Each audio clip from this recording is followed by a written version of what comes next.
I first heard the scraping sound before I even saw the car. A low, irritated metal-on-concrete grind that made me wince as I unpacked moving boxes inside my new townhouse. When I stepped outside, there she was. Platinum blonde hair, oversized sunglasses, and a BMW X5 angled diagonally across my driveway like a sleeping walrus blocking the ocean. She was talking at someone on her phone, voice sharp enough to pierce through drywall. And I don't care what he paid for it. We have rules. The HOA is not letting him turn this place into a garage door circus. That was my garage, my driveway, my name on the lease. I cleared my throat politely. Hi, I'm actually the new owner here. That's my garage you're, parked in front of. She lowered her sunglasses just enough to give me a once-over. The kind of look TSA agents use when they think you're smuggling explosives made of sadness. This is Karen, she said, gesturing to herself like she expected applause. I'm head of the HOA Compliance Committee.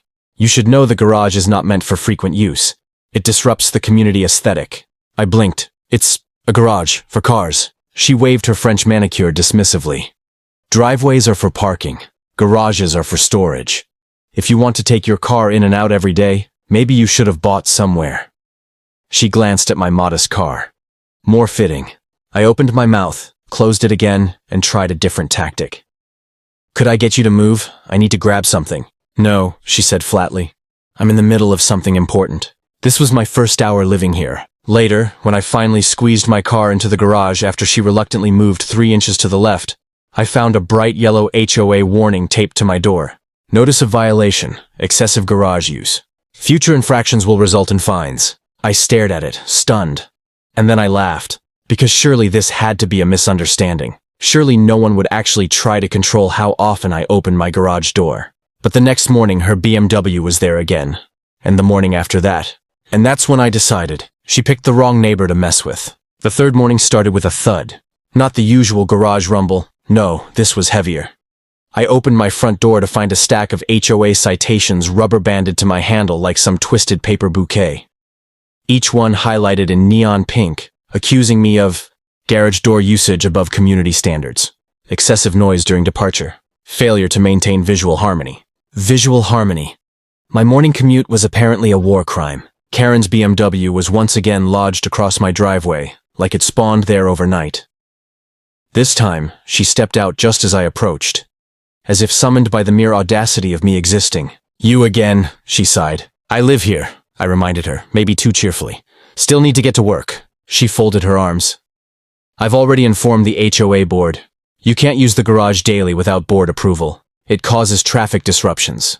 I gestured to the completely empty street behind her. Yeah, it's bumper-to-bumper chaos out here. Her eye twitched. Sarcasm won't help you. I leaned forward. But it helps me. That did it. She jabbed a manicured finger at my chest. You will be fined for every unauthorized garage door operation. Consider this a formal declaration. A declaration over a garage? That evening, after dodging her car once again, I ran into Mark, my next-door neighbor. Cargo shorts, homeowner fatigue, and a sympathetic frown. You're the new guy in 41B, right? He asked. You running into her yet? I gestured toward the battlefield that was my driveway. Every day, he snorted. Karen lives for HOA power. She once wrote me up because my garden hose was too visible from the sidewalk. Is this really how things work here? I asked. Mark lowered his voice. Most of us just try to stay off her radar. But with you? Well, she's already obsessed. A chill ran down my spine, part fear, part adrenaline. Fine. If she wanted a war over garage access, she'd get one. That night, I drafted a polite but firm email to the HOA requesting an emergency meeting to discuss her harassment. And I printed out a stack of no parking as private driveway signs to post first thing in the morning. This was me being reasonable. But reason had already exited the neighborhood. Tomorrow, I would discover just how far Karen was willing to go. By the 4th day, Karen had escalated. And if there's one thing I've learned, it's that HOAs don't escalate quietly. I woke up to drilling. Aggressive drilling. Like someone was constructing a bunker outside my front door. I rushed out in pajamas, heart hammering. And there she was, supervising 2 hired handymen as they installed a temporary barrier across the front of my driveway. 3 big plastic posts bolted into the concrete. What are you doing? I asked, trying to keep my voice level. Karen didn't even turn to look at me. Enforcing community regulations. The handyman glanced at me apologetically while drilling into my property. "That's my driveway," I said louder this time. Karen finally gave me a dazzling fake smile. "Not according to our bylaws. Driveways are considered shared visual property. You're misusing yours. I use it to get in and out of my garage, like a driveway. That's your interpretation." I stepped closer, lowering my voice. "Remove the posts, now." She stepped closer too, lowering hers even further. "No." The sheer confidence, the sheer audacity, left me momentarily speechless. She turned back to the workers. "Continue." I recorded everything. Pictures, video, timestamps. Mark emerged from his house, coffee mug in hand, mouth hanging open. "She's finally lost it," he muttered. Karen spun around. "I heard that." "Good," Mark said, sipping. "Hear it again." Before I could react, she slapped another citation on my garage door like a final flourish. Then she pointed at the new barrier like it was a masterpiece she'd sculpted herself. "These will stay until you cease the disruptive behavior of using your garage." She dusted her hands off. Problem solved. She strutted away to her BMW. Parked, of course, blocking another driveway now. I stared at the posts. My blood simmered. I could no longer physically open my garage door wide enough to pull out. She'd trapped my car inside my own home. Mark looked at me. "You going to let that slide?" I smiled. "Not a chance." That night, after researching property rights and HOA overreach until 2 a.m., I ordered something online. Something sturdy. Something permanent. If Karen wanted barriers, I'd show her what real boundaries looked like. The delivery arrived at dawn. A pallet of heavy-duty steel bollards. Industrial strength. The kind cities use to stop trucks from ramming storefronts. Poetic, really. By mid-morning, a licensed contractor, someone who actually had my permission, was drilling into my driveway. This time, to install my posts. 3 gleaming steel columns that would ensure no vehicle could block my garage ever again. Neighbors peeked from windows. Phones recorded. Drama was currency here, and business was booming. Karen arrived just as the crew was finishing up, her BMW screeching to a stop in front of my mailbox. She practically launched out of the driver's seat, hair frizzing with fury. "What do you think you're doing?" she shrieked. The contractor calmly wiped his hands. "Exactly what the homeowner asked. It's his driveway." Karen whipped toward me, eyes blazing. "You can't just install things without HOA approval." I crossed my arms. "Funny, that's what I said when you drilled into my property." She sputtered. These are a safety hazard. They're dangerous." "They're reflective," I pointed out. "Safety grade. Much safer than your parking habits."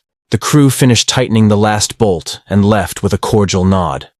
Karen hovered inches from the bollards, pacing like a guard dog whose invisible fence had suddenly become real. "This isn't over," she hissed. I smiled. "Oh, I'm counting on it." For 2 glorious days, she didn't park in front of my home. She drove by slowly, glaring, plodding.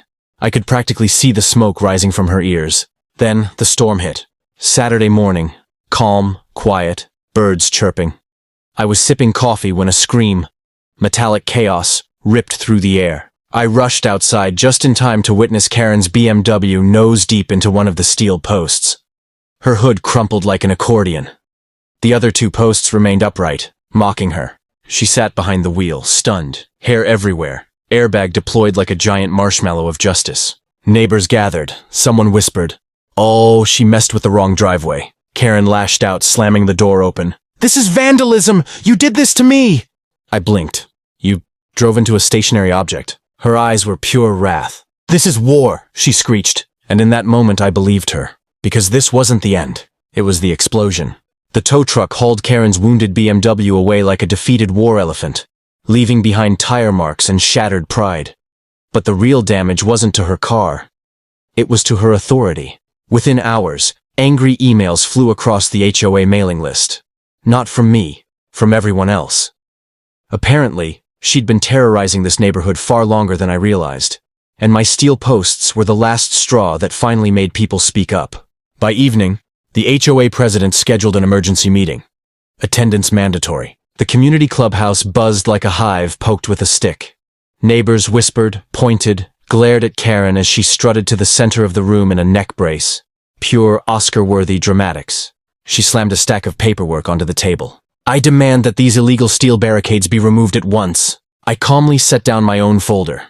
Photos, videos, timestamps of every driveway blockade, including her DIY posts still anchored to my concrete. The president adjusted his glasses. "Mrs. Whitmore, Karen, she corrected sharply. He continued anyway. You drilled into private property without permission. Gasps. A few muttered, finally. Karen barked a laugh. I acted for the community, unlike him, treating his garage like a personal toy. I stood. Using a garage for a car is not a crime. Mark chimed in from the back. But blocking a driveway is. We all know it. Voices rose. Decades of bottled frustrations suddenly uncorked. She cited me for a lawn ornament. She demanded I repaint my fence, twice. She fined me because my dog looked too intimidating from the sidewalk. Karen's expression cracked. She spun around like a queen losing her court. You're all ungrateful. I built this community. Without me, there would be chaos. I looked around. Calm faces. People who simply wanted peace. The president cleared his throat. A motion has been submitted to remove Karen from the HOA board, effective immediately. All in favor? Hands shot up, dozens, nearly unanimous. Karen's face drained of color. You can't do this to me, she whispered. The president's gavel tapped once. It's done. She stormed past me, eyes watery with rage. This isn't over, she hissed. Maybe, but for the first time it felt like I had won. Outside, I walked past my steel posts, gleaming in the porch light like little sentries guarding my sanity. This was my home, my driveway, my life, and no Karen would ever block it again.